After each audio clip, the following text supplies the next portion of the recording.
Siap. Mas Arji, minta tolong dong cariin bak. Bak? Iya bak. Oh iya boleh.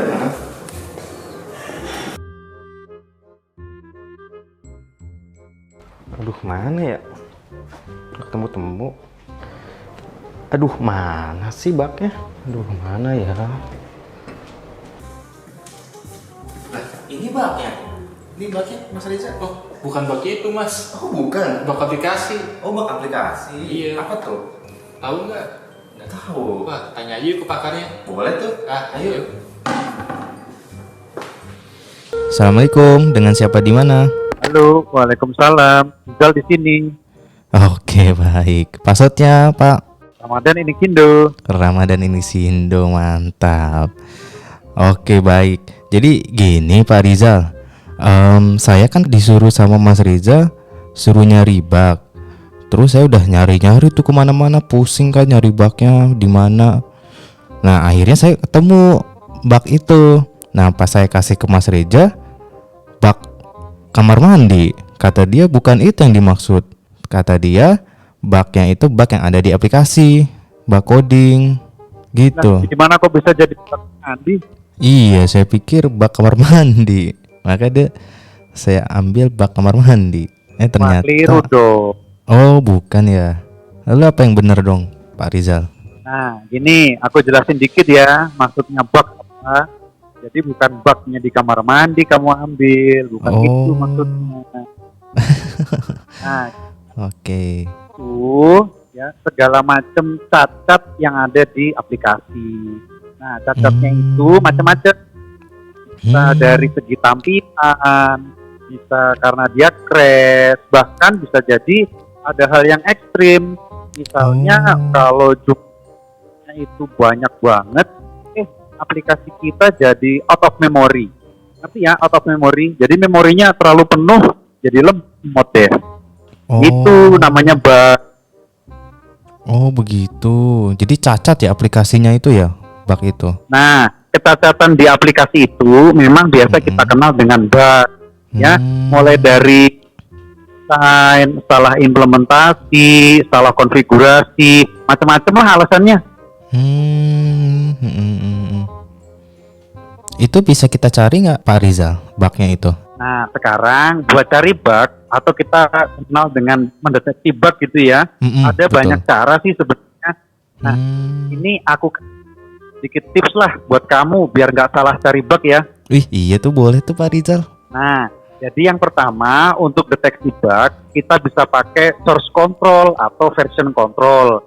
Nah, ini bisa kita buat ngelihat perubahan aplikasi secara keseluruhan ya. Ini buat developer bisa jadi alat yang mudah banget ya. Di situ misalkan hari ini aku bikin program sampai dengan 100 baris, besok aku bikin sampai baris. Nah, perubahan dari 100 baris itu bisa di capture sama source control. Nah, ada versi-versinya. Jadi kalau ada masalah di situ langsung kelihatan.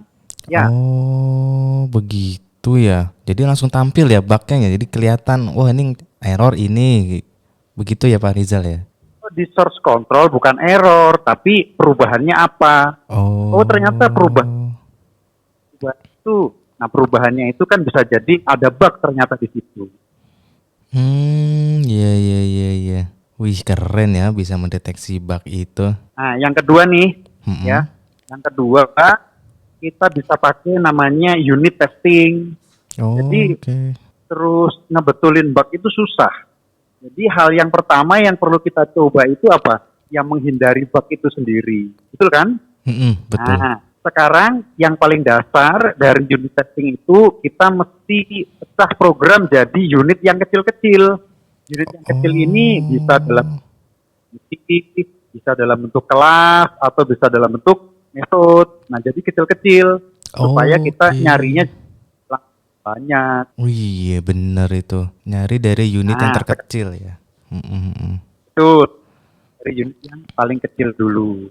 Nih, yang ketiga nih, sebenarnya ini udah dikerjain sama text editor dari aplikasi. Itu namanya compiler. Ya kan? Compiler itu selalu kasih tahu kita kalau ada error atau warning. Ya, compiler itu kasih penjelasan ini karena apa.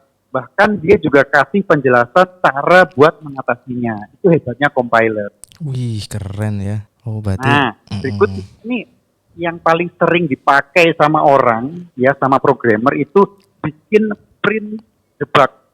Printnya gimana? Misalkan, ya kita tulis di situ print berusaha melakukan koneksi database ke server X, port Y, username Z. Nah, kita beri keterangan di situ. Kalau misalkan gagal, muncul pesan print koneksi gagal karena kan invalid apa.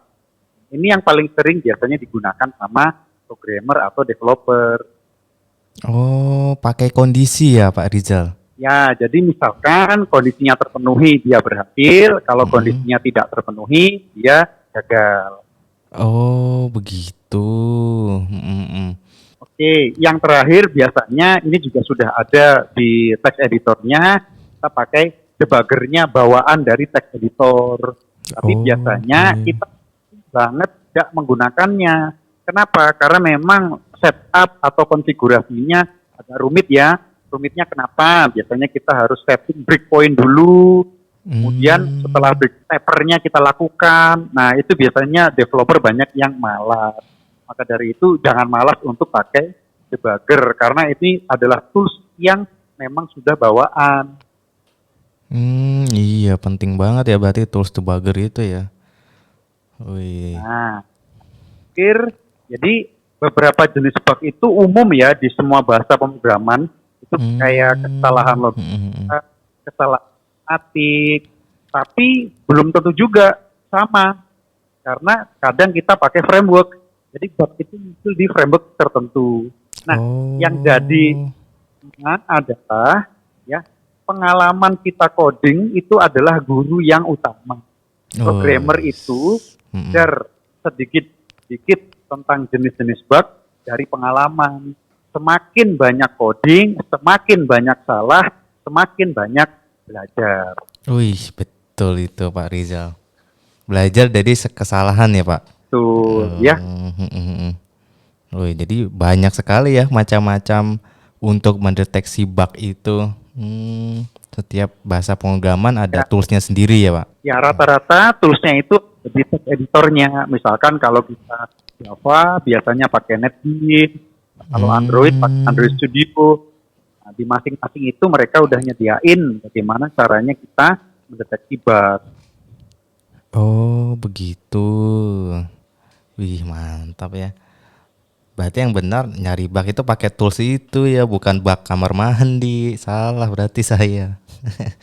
Aduh. Nah, kamu udah cara-caranya nyari bug. Nah, habis ini ya kamu cari lagi tuh bugnya. Itu aplikasi udah tunggu tuh. Oke, baik. Terima kasih Pak Rizal atas informasi tips and trick terkait bug ya. Oke, kalau begitu Mas Rizal terima kasih ya. Izin pamit. Assalamualaikum warahmatullahi wabarakatuh. Oke, waalaikumsalam warahmatullahi wabarakatuh.